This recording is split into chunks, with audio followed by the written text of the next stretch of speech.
Hi students, welcome to Simple Chemistry. പിന്നെ നമ്മൾ discuss ചെയ്യുന്നത് 10th സ്റ്റേറ്റിൻ്റെ ഫസ്റ്റ് ചാപ്റ്ററാണ് periodic classification and electronic configuration. Electronic configuration last ക്ലാസ്സിൽ നമ്മൾ ഡിസ്കസ് ചെയ്തു. എല്ലാവരും വാച്ച് ചെയ്തിട്ടുണ്ടാവുമെന്ന് വിചാരിക്കുന്നു. പിന്നെ നമ്മൾ പീരിയോഡിക് ക്ലാസിഫിക്കേഷനാണ് ചെയ്യുന്നത്. ഇമ്പോർട്ടൻ്റ് ആണ്, എല്ലാവരും കംപ്ലീറ്റ് ആയിട്ട് വാച്ച് ചെയ്യുക. സിമ്പിളുമാണ്. ഓക്കെ, നമുക്ക് ക്ലാസ്സിലേക്ക് പോവാം. ഇതാണ് നമ്മളിപ്പോൾ പഠിച്ചുകൊണ്ടിരിക്കുന്ന എല്ലായിടത്തും യൂസ് ചെയ്തുകൊണ്ടിരിക്കുന്ന മോഡേൺ പീരിയോഡിക് ടേബിൾ. ഇതാണ്. ഇതിൽ ആറ്റോമിക് നമ്പറിൻ്റെ ഇൻക്രീസിങ് ഓർഡറിലാണ് എലമെൻറ്റ്സ് അറേഞ്ച് ചെയ്തിരിക്കുന്നത്. അപ്പോൾ പല ക്ലാസിഫിക്കേഷൻ ഉണ്ടായിട്ടുണ്ട്. ഇതിൻ്റെ എലമെൻറ്റ്സിൻ്റെ ക്ലാസിഫിക്കേഷൻ സ്റ്റാർട്ട് ചെയ്ത ഡോബറൈനർ എന്ന് പറഞ്ഞ സയൻറ്റിസ്റ്റ് ആദ്യം ട്രയാഡ്സ് ആയിട്ട് ക്ലാസിഫൈ ചെയ്തു. പക്ഷേ അതിന് കുറേ ഡ്രോബാക്സ് ഉണ്ടായിരുന്നു. പിന്നെ ന്യൂലാൻഡ്സിൻ്റെ ഒക്ടേവ്സ് വന്നു, ലോ ഒക്ടേവ്സ്, അതിനും ഡ്രോബാക്സ് ഉണ്ടായിരുന്നു. പിന്നെയാണ് മെൻഡലീവ്സിൻ്റെ ഒരു എഫക്റ്റീവായിട്ടുള്ള ക്ലാസിഫിക്കേഷനാണ് വന്നത്. അതാണ് അറേഞ്ച്മെൻറ്റ്, മെൻഡലീവ്സ് പീരിയോഡിക് ടേബിൾ. ഈ എല്ലാ അറേഞ്ച്മെൻറ്റിലും ആറ്റോമിക് വെയ്റ്റിൻ്റെ ഓർഡറിലാണ് എലമെൻറ്റ്സ് അറേഞ്ച് ചെയ്തത്. അതൊരു ഡ്രോബാക്ക് ആയിരുന്നു. ആറ്റോമിക് വെയ്റ്റിനേക്കാൾ അല്ലെങ്കിൽ ആറ്റോമിക് മാസിനേക്കാൾ കൂടുതൽ എലമെൻറ്റ്സിൻ്റെ properties are the functions of their atomic number എന്ന് പിന്നെ മോസ്ലെ എന്ന് പറഞ്ഞ സയൻറ്റിസ്റ്റാണ് അത് കണ്ടുപിടിച്ചത്. അങ്ങനെ മോസ്ലെയാണ് മോഡേൺ പീരിയോഡിക് ടേബിളിലേക്ക് ആറ്റോമിക് നമ്പറിൻ്റെ ഓർഡറിലെ എലമെൻറ്റ്സിനെ അറേഞ്ച് ചെയ്തത്.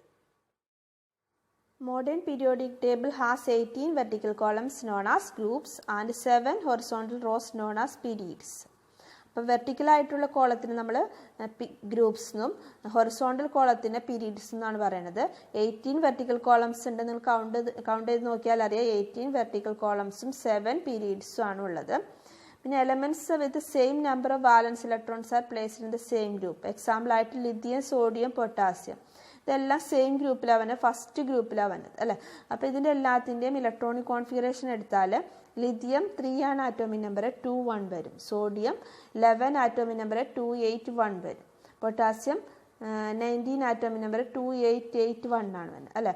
The outer most or വാലൻസ് shell in all the 3 contains 1 electron. These elements have been placed in the same group. ഇതെല്ലാം സെയിം ഗ്രൂപ്പിലാണ് കാണുന്നത്. എല്ലാത്തിൻ്റെ വാലൻസ് ഷെല്ലിൽ സെയിം നമ്പർ ഓഫ് ഇലക്ട്രോൺസ് ആയിരിക്കും. Next point, number of shells increases as we go down the group. ഒരു ഗ്രൂപ്പിൽ താഴേക്ക് വരുന്തോറും നമ്പർ ഓഫ് ഷെൽസ് ഇൻക്രീസ് ചെയ്യുന്നു. Elements with same number of occupied shells are placed in same period. എക്സാമ്പിളായിട്ട് lithium, beryllium, boron, carbon, nitrogen, oxygen etcetera are in the second period. Second പീരീഡിലാണ് എല്ലാം occupy ചെയ്യുന്നത്. ഇതിലെല്ലാത്തിൻ്റെ electronic configuration നോക്കിയാൽ അറിയാം, എല്ലാത്തിൻ്റെ 2 ഷെല്ലേ ഉള്ളൂ. അപ്പോൾ സെക്കൻഡ് പീരീഡിൽ എല്ലാ എലമെൻറ്റ്സിൻ്റെ 2 ഷെല്ലാണ് ഉള്ളത്. ഫസ്റ്റ് പീരീഡിലുള്ള എലമെൻറ്റ്സ് ആണെങ്കിൽ ആകെ 1 ഷെല്ല് ഉണ്ടാവുള്ളൂ. തേർഡ് പീരീഡ് ആണെങ്കിൽ 3 ഷെല്ല് ഉണ്ടാവും. അങ്ങനെ ഓരോ പീരീഡ് മാറുന്നതനുസരിച്ച് നമ്പർ ഓഫ് ഷെൽസ് മാറിക്കൊണ്ടിരിക്കുകയാണ്. അപ്പോൾ ഒരു ഗ്രൂപ്പിൽ താഴേക്ക് വരുന്തോറും നമ്പർ ഓഫ് ഷെൽസ് ഇൻക്രീസ് ചെയ്യണതാണ്. ഒരു പീരീഡിലുള്ള എല്ലാ എലമെൻറ്റ്സിനും സെയിം നമ്പർ ഓഫ് ഷെൽസ് ആയിരിക്കും ഉണ്ടായിരിക്കും. ഇത് രണ്ടുമാണ് മെയിൻ ആയിട്ടുള്ള പീരിയോഡിക് ടേബിളിലെ പോയിന്റ്സ്. നെക്സ്റ്റ്, ഒരു പീരീഡിൽ എത്ര എലമെൻറ്റ്സ് ഉണ്ടാവുമെന്ന് കാൽക്കുലേറ്റ് ചെയ്യാനുള്ള ഒരു മെത്തേഡാണ്. The maximum number of electrons that can be filled in A shell is given by 2n square where n is the shell number. Example, k shell where n is equal to 1 or 2n square is equal to 2. First period has 2 elements. L shell, for L shell n is equal to 2. Then number of electrons is equal to 2n square is equal to 8. Second period has 8 elements. Following this method we can calculate the number of elements in each period. Modern periodic table elements atomic നമ്പറിന് increasing ഓർഡറിലാണ് arrange ചെയ്തിരിക്കുന്നത്. അപ്പോൾ കുറച്ച് properties അത് exhibit ചെയ്യുന്നത്. അപ്പോൾ trends in the modern periodic table എന്തൊക്കെയാണെന്ന് നോക്കാം. First one, valency. Number of വാലൻസ് electrons present in the outermost shell is known as the valency. On moving from left to right in each period, the valency of elements increases from 1 to 4 and then decreases to 0. Example ആയിട്ട് third period elements എടുത്തിട്ടുണ്ട്. Sodium, magnesium, aluminium, silicon, phosphorus, sulphur, chlorine, argon. ഇത് valency 1, 2, 3, 4 ആയിട്ട് increase ചെയ്തു silicon വരെ. പിന്നെ 3, 2, 1, 0 ആയിട്ട് decrease ചെയ്ത് തന്നെ. അപ്പോൾ ഇതാണ് അതിൻ്റെ ഒരു പീരീഡിൽ ആദ്യം തന്നെ ഇൻക്രീസ് ചെയ്ത് വരുന്നു, പിന്നെ ഡിക്രീസ് ചെയ്ത് വരുന്നു. ഈ ഓർഡറാണ് ഫോളോ ചെയ്യണത്. അപ്പോൾ ഇതെല്ലാ ഗ്രൂപ്പിലും സെയിം ആയിരിക്കും. ഇതേപോലെ ഈ എല്ലാ ഗ്രൂപ്പും എന്ന് പറഞ്ഞാൽ എല്ലാ പീരീഡിലും ഇത് സെയിം ആയിട്ടായിരുന്നു ഫോളോ ചെയ്യണം. Valency remains the same down in A group. ഒരു ഗ്രൂപ്പിലെല്ലാത്തിനും സെയിം വാലൻസി ആയി. ഇപ്പോൾ സോഡിയം ഉള്ള എല്ലാ ഗ്രൂപ്പ് എന്ന് പറഞ്ഞാൽ ഫസ്റ്റ് ഗ്രൂപ്പിലുള്ള എല്ലാ എലമെൻസിനും വാലൻസി 1 ആയിരിക്കും. മഗ്നീഷ്യം ഉള്ള എല്ലാ ഗ്രൂപ്പിൻ്റെ വാലൻസി 2 ആയിരിക്കും. നെക്സ്റ്റ് പോയിന്റ് ആറ്റോമിക് സൈസ് ആണ്. ആറ്റോമിക് സൈസ് എന്ന് പറഞ്ഞാൽ ആറ്റത്തിൻ്റെ സെൻറ്ററിൽ നിന്ന് ഔട്ടർമോസ്റ്റ് ഷെല്ല് വരെയുള്ള ഡിസ്റ്റൻസിനെ നമ്മൾ ആറ്റോമിക് സൈസ് എന്ന് പറയാം, അല്ലെങ്കിൽ ആറ്റോമിക് റേഡിയസ് എന്ന് പറയാം അല്ലേ. Atomic size or radius of an atom decreases as we move from left to right in a period. അപ്പം ലെഫ്റ്റിൽ നിന്ന് റൈറ്റിലേക്ക് വരുന്തോറും പീരീഡിൽ ആറ്റോമിക് സൈസ് ഡിക്രീസ് ചെയ്യാനാണ്. ഇതിന് റീസൺ എന്താണെന്ന് വെച്ചാൽ ഒരു പീരീഡിലുള്ള നമ്പർ ഓഫ് ഷെൽസ് എന്തായാലും സെയിം ആയിരിക്കും, മാറുന്നില്ല. പക്ഷേ ന്യൂക്ലിയസിലേക്ക് വരുന്ന പ്രോട്ടോണുകളുടെ എണ്ണം ആറ്റോമിക് നമ്പർ ഇൻക്രീസ് ചെയ്യുന്നതനുസരിച്ച് ന്യൂക്ലിയസിൽ പ്രോട്ടോണിൻ്റെ നമ്പർ കൂടുകയാണ്. അതനുസരിച്ചിട്ട് ഔട്ടർമോസ്റ്റ് ഷെല്ലിലുള്ള ഇലക്ട്രോണിൻ്റെ എണ്ണവും കൂടണം. അപ്പോൾ ഇത് തമ്മിലുള്ള ഇലക്ട്രോസ്റ്റാറ്റിക് അട്രാക്ഷൻ ഇൻക്രീസ് ചെയ്യുന്നതുകൊണ്ട് അവിടെ സൈസ് എന്ത് ചെയ്യണം, ഡിക്രീസ് ചെയ്ത് തന്നെയാണ്. അപ്പോൾ ഒരു പീരീഡിൽ ലെഫ്റ്റിൽ നിന്ന് റൈറ്റിലേക്ക് വരുന്തോറും അതിൻ്റെ size, atomic size decreases from left to right due to the increasing the positive charge in the nucleus. ഒരു എക്സാമ്പിൾ കൊടുത്തിട്ടുണ്ട്. തേർഡ് പീരീഡിലെ elements sodium, magnesium, aluminium, silicon, phosphorus, sulphur, chlorine. അപ്പോൾ ആറ്റോമിക് സൈസ് ലെഫ്റ്റിൽ നിന്ന് റൈറ്റിലേക്ക് വരുന്തോറും ഡിക്രീസ് ചെയ്യണം due to the increase in the positive charge in the nucleus. ഇനി ഒരു ഗ്രൂപ്പിൽ താഴേക്ക് വരുന്തോറും അതിൻ്റെ ആറ്റോമിക് സൈസ് ഇൻക്രീസ് ചെയ്യാനാണ് due to the increase in the number of shells. Atomic size increases as we move down the group because new shells are being added, and this increases the distance between nucleus and the outermost electron. Next, metallic character. Metallic character means the capacity of an element to lose electrons and to become a positive charged ions. ഇപ്പോൾ പെട്ടെന്ന് positive charge അയോണായിട്ട് മാറാനുള്ള കപ്പാസിറ്റീനെ നമ്മൾ metallic character എന്ന് പറയുന്നത്. അപ്പം മെയിനായിട്ട് periodic ടേബിളിൽ left സൈഡിലാണ് മെറ്റൽസ് കാണുന്നത്, റൈറ്റ് സൈഡിലേക്ക് വരുന്തോറും നോൺ മെറ്റൽസ് ആണ് ഉള്ളത്. അപ്പോൾ പീരീഡ്സിൽ ലെഫ്റ്റിൽ നിന്ന് റൈറ്റിലേക്ക് വരുന്തോറും മെറ്റാലിക് ക്യാരക്ടർ ഡിക്രീസ് ചെയ്തു തന്നെ due to the increase in the nuclear charge.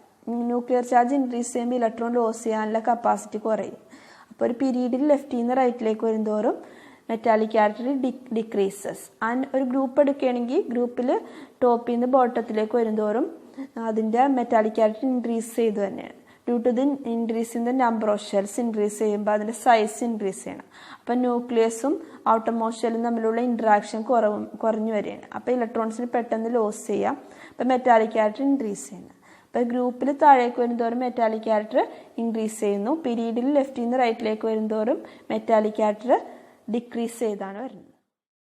Based on the subshell electronic configuration, elements are classified into different blocks in modern periodic table.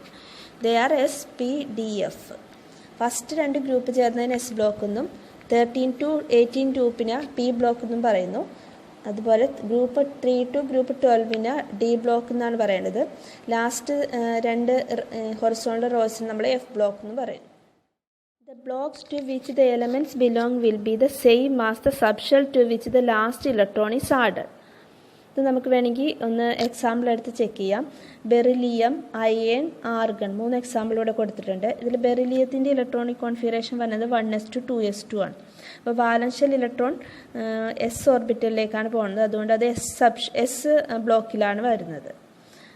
Iron 1s2 2s2 2p6 3s2 3p6 4s2 3d 6 ആയിട്ടാണ് കാണുന്നത്. അത് last electron is filled in to the D subshell. So it is in the D block, it is a D block elements. Next argon electronic configuration വരുന്നത് 1s2 2s2 2p6 3s2 3p6 18 electron ആണ്. അപ്പോൾ അതിൻ്റെ valential electron is going to the P subshell. So it is a P block element. That is, in the periodic table, elements in the group 1 and 2 belong to S block. Those in the group 13 to 18 belong to the P block, and those in group 3 to 12 belong to the D block. The elements in the F block elements placed in the bottom of the periodic table in 2 separate rows. The period and the group can be found out on the basis of the subshell electronic configuration. Next നമ്മുടെ ടെക്സ്റ്റിൽ കുറച്ച് എലമെൻസിൻ്റെ electronic configuration കൊടുത്തിട്ടുണ്ട്. Beryllium 1s2 2s2 ആണ്, 4 ആണ് atomic number. അപ്പോൾ valence shell electron is occupied in the S subshell, so it is a S block element, and the valential electronic configuration is 2s2, so it is a second group element. S block എലമെൻസിൽ 2s NS1 ആണെങ്കിൽ അത് first ഗ്രൂപ്പിലും NS2 ആണെങ്കിൽ second ഗ്രൂപ്പിലും ആയിരിക്കും. പിന്നെ period number is 2 അല്ലേ. Beryllium second പീരീഡിലാണ് occupy ചെയ്യാൻ due to the valence electron is occupied in the second main shell. Valence electron second main shell ആയതുകൊണ്ട് ആ സെക്കൻഡ് പീരീഡിലാണ് ഓക്യുപ്പൈ ചെയ്യുന്നത്. നെക്സ്റ്റ് കാർബൺ 6 ആണ് atomic number. Valential electronic configuration 2p2. So it is a p block element and the group number can be determined by for p block elements is 2 plus 12 plus the valential electrons. Here 2 is the valential electron and 12 plus 2 14 is the group number of carbon. Carbon group number 14 ആണ്. അതുപോലെ period carbon second പീരീഡിലാണ്, second main ഷെല്ലിലാണ് valence shell electron occupy ചെയ്യുന്നത്. Sodium 11 ആണ്. 1s2 2s2 2p6 3s1 ആണ് electronic configuration. So it is in the S block element ആണ്. It is in the first group. 3s1 ആണ് valence shell electronic configuration. So it is occupied in the first group and sodium is in the third period. Third പീരീഡിലായിരിക്കും എന്താണ് അതിൻ്റെ valence shell electrons occupy ചെയ്യുന്ന third main ഷെല്ലിലാണ്. ഈ potassium 19 ആണ് atomic number. Electronic configuration 1s2 2s2 2p6 3s2 3p6 4s1 വരും. So it is in the S block. It is an S block element and period number is 4 and group number is 1. S block elements നോക്കാം. S block എലമെൻറ്റ്സിന് ഞാൻ already പറഞ്ഞു. അതിൻ്റെ group number is the number of electrons in the S subshell. S1 ആണെങ്കിൽ അത് first ഗ്രൂപ്പിലായിരിക്കും, S2 ആണെങ്കിൽ second ഗ്രൂപ്പിലായിരിക്കും. അപ്പോൾ കുറച്ച് example കൊടുത്തിട്ടുണ്ട്. Lithium, sodium, magnesium, calcium. Lithium 2s1 ആണ് വാലൻഷ്യൽ, അപ്പോൾ ഫസ്റ്റ് ഗ്രൂപ്പിലായിരിക്കും. സോഡിയം 3s1 ആണ്, അപ്പോൾ group number is 1. Magnesium 3s2 ആണ്, group number is 2. Calcium 4s2 ആണ്, group number is 2. Block elements group 13 മുതൽ 18 വരെയുള്ളതാണ് പി ബ്ലോക്ക് എലമെൻറ്റ്സ് ആയിട്ട് നമ്മൾ ക്ലാസിഫൈ ചെയ്തിരിക്കുന്നത്. ഇത് കുറച്ച് എക്സാമ്പിൾ കൊടുത്തിട്ടുണ്ട്. Boron, carbon, nitrogen, oxygen, fluorine, neon. ഇതിൻ്റെ എല്ലാത്തിനും valence shell electronics occupied in the P subshell. P block എലമെൻറ്റ്സിൻ്റെ ഗ്രൂപ്പ് നമ്പർ കണ്ടുപിടിക്കാനുള്ള method number of electrons in the P subshell plus 12 ചെയ്താൽ മതി. ഇപ്പോൾ എക്സാമ്പിളായിട്ട് ബോറോൺ, നൈട്രജൻ, നിയോൺ ഇതിൻ്റെ എല്ലാത്തിൻ്റെ ഗ്രൂപ്പ് നമ്പർ നമുക്ക് കണ്ടുപിടിക്കാം. ബോറോൻ്റെ കേസിൽ പി ബ്ലോക്കിൽ വരുന്ന ഇലക്ട്രോൺസ് വാലൻസ് ഷെല്ലിൽ പി ബ്ലോക്കിൽ വരുന്നത് P1 ആയിട്ടാണ് എക്സിസ്റ്റ് ചെയ്യുന്നത്. സോ 1 + 12 13th ഗ്രൂപ്പിലാണ് ബോറോൺ. നൈട്രജൻ വാലൻസ് ഷെല്ലിൽ ഇലക്ട്രോൺസ് വരുന്നത് 1s2 2s2 2p 3 ആണ്. അപ്പോൾ 3 + 12 15th ഗ്രൂപ്പിലാണ് നൈട്രജൻ വരുന്നത്. നിയോൺ വരുമ്പം 1s2 2s2 2p 6 3s2 3 1s2 2s2 2p6 ആയിട്ടാണ് എക്സിസ്റ്റ് ചെയ്യുന്നത്. 2p6 ആകുമ്പോൾ 6 + 12 18th ഗ്രൂപ്പിലാണ് നിയോൺ വരുന്നത്. ടെക്സ്റ്റ് ബുക്കിലൊരു ടേബിളിൽ 2 എലമെൻറ്റ്സിൻ്റെ വാലൻസ് ഷെൽ ഇലക്ട്രോണിക് കോൺഫിഗറേഷൻ കൊടുത്തിട്ടുണ്ട്. അതിന് കംപ്ലീറ്റ് ഷെൽ ഇലക്ട്രോണിക് കോൺഫിഗറേഷനും atomic number, period, group, block ഒക്കെ കണ്ടുപിടിക്കാൻ പറഞ്ഞിട്ടുണ്ട്. കുറച്ച് ക്വസ്റ്റ്യൻസും കൊടുത്തിട്ടുണ്ട്. നമുക്ക് ചെയ്ത് നോക്കാം. എക്സ് 3s1 ആയിട്ടാണ് കൊടുത്തിരിക്കുന്നത്. അപ്പോൾ ഫുൾ ഇലക്ട്രോണിക് കോൺഫിഗറേഷൻ വരുന്നത് 1s2 2s2 2p6 3s1 ആണ്. ഇത് ഫസ്റ്റ് ഗ്രൂപ്പിലെ എലമെൻ്റ് ആണ്. പീരീഡ് 3 ആണ്. എസ് ബ്ലോക്കിലാണ്. Atomic number is 11. Y 3s2 3p5 ആണ്. അപ്പോൾ 17th ഗ്രൂപ്പിലെ എലമെൻ്റ് ആണ്. പീരീഡ് 3 ആണ്. ബ്ലോക്ക് P ബ്ലോക്ക് ആണ്. Atomic number is 17. Which element has a valency 1 is X. Which element show metallic character is X. S block elements are metals in nature. P block elements are non-metals. Which element has the highest ionization energy is Y. 17th group element has the highest ionization energy. Here it is Y. Write the chemical formula of compound formed by the combination X and Y and label the oxidation state. Chemical formula എഴുതുന്നത് നമ്മൾ രണ്ടിൻ്റെ valency interchange ചെയ്തിട്ട് suffix ആയിട്ട് എഴുതുക ചെയ്യുന്നത്. എക്സിൻ്റെ valency 1 ആണ്. വൈയുടെ valency is also 1. So the chemical formula is XY. Next, D block elements. D block elements are elements from group 3 to 12. It is started from 4th period. 4th period എന്നാണ് D block elements start ചെയ്യുന്നത്. അപ്പോൾ ഒരു example കൊടുത്തിട്ടുണ്ട്. Scandium 21 മുതൽ zinc 30 വരെയുള്ള കുറച്ച് elements കൊടുത്തിട്ടുണ്ട്. Scandium 21 electronic configuration 3D 1,4s2 ആണ്. Valence shell electron is occupied in the 3D subshell. So it is in the D block element. Titanium 3D 2,4s2 വരും. Vanadium 3D 3,4s2. Chromium 3D 5,4s1. ഇപ്പോൾ ക്രോമിയത്തിൻ്റെ exception നമ്മൾ കഴിഞ്ഞ last ക്ലാസ്സിൽ പഠിച്ചിരുന്നു. Manganese 3D 5,4s2. ഇങ്ങനെ valence shell electron is occupied in the D block in D subshell in the D block. എലമെൻറ്റ്സിന് കുറേ important properties ഉണ്ട്. അതിൽ ഒരെണ്ണമാണ് oxidation state, variable oxidation state കാണിക്കുന്നുള്ളത്. വേരിയബിൾ ഓക്സിഡേഷൻ സ്റ്റേറ്റ് കാണിക്കുന്നു, അത് കളേർഡ് എലമെൻറ്റ്സ് ആയിട്ട് exist ചെയ്യുന്നു. അങ്ങനെ കുറേ ഇമ്പോർട്ടൻറ്റ് പ്രോപ്പർട്ടീസ് ഉണ്ട്. കാറ്റലിറ്റിക് പ്രോപ്പർട്ടീസ് കാണിക്കേണ്ടത് ഡി ബ്ലോക്ക് എലമെൻറ്റ്സ്, ഇതൊക്കെ ഇമ്പോർട്ടൻറ്റ് പോയിൻറ്റ്സ് ആണ്. അപ്പോൾ എക്സാമ്പിളായിട്ട് നമുക്ക് അയണിൻ്റെ കേസിൽ അയൺ 2 ഓക്സിഡേഷൻ സ്റ്റേറ്റിൽ എക്സിസ്റ്റ് ചെയ്യുന്നുണ്ട്. Fe2+ ആയിട്ടും Fe3+ ആയിട്ടും. അപ്പോൾ FeCl2ൽ അതിൻ്റെ ഓക്സിഡേഷൻ സ്റ്റേറ്റ് 2+ ആണ്. FeCl3ലാവുമ്പോൾ Fe3+ ഫെറിക് ആയിട്ടാണ് എക്സിസ്റ്റ് ചെയ്യുന്നത്. അത് is also a D block element. It is also show variable oxidation state in different compounds. Example കൊടുത്തിട്ടുണ്ട്. MnCl2ൽ മാംഗനീസിൻ്റെ ഓക്സിഡേഷൻ സ്റ്റേറ്റ് വരുന്നത് 2+ ആയിട്ടാണ് എക്സിസ്റ്റ് ചെയ്യുന്നത്. MnO2ൽ 4+ ആയിട്ട് എക്സിസ്റ്റ് ചെയ്യുന്നുണ്ട്. Mn2O3ൽ അതിൻ്റെ ഓക്സിഡേഷൻ സ്റ്റേറ്റ് +3 ആണ്. അതുപോലെ Mn2O7ൽ ഓക്സിഡേഷൻ സ്റ്റേറ്റ് +7.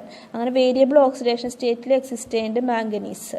അപ്പോൾ പി ബ്ലോക്ക് എലമെൻറ്റ്സിൽ നിന്നും എസ് ബ്ലോക്ക് എലമെൻറ്റ്സിൽ നിന്നും വ്യത്യാസമായിട്ട് ഇതിൻ്റെ എസ് ബ്ലോക്ക് വാലൻസ് ഷെല്ലിൽ എസ് ബ്ലോക്ക് എലമെൻറ്റ്സ് മാത്രമല്ല, അതിൻ്റെ പെനാൾട്ടിമേറ്റ് ഓർബിറ്റലിൽ ഡി ബ്ലോക്ക് ഓർബിറ്റൽസിൽ ഇലക്ട്രോൺസും കെമിക്കൽ ബോണ്ടിങ്ങിൽ പങ്കെടുക്കുന്നുണ്ട്.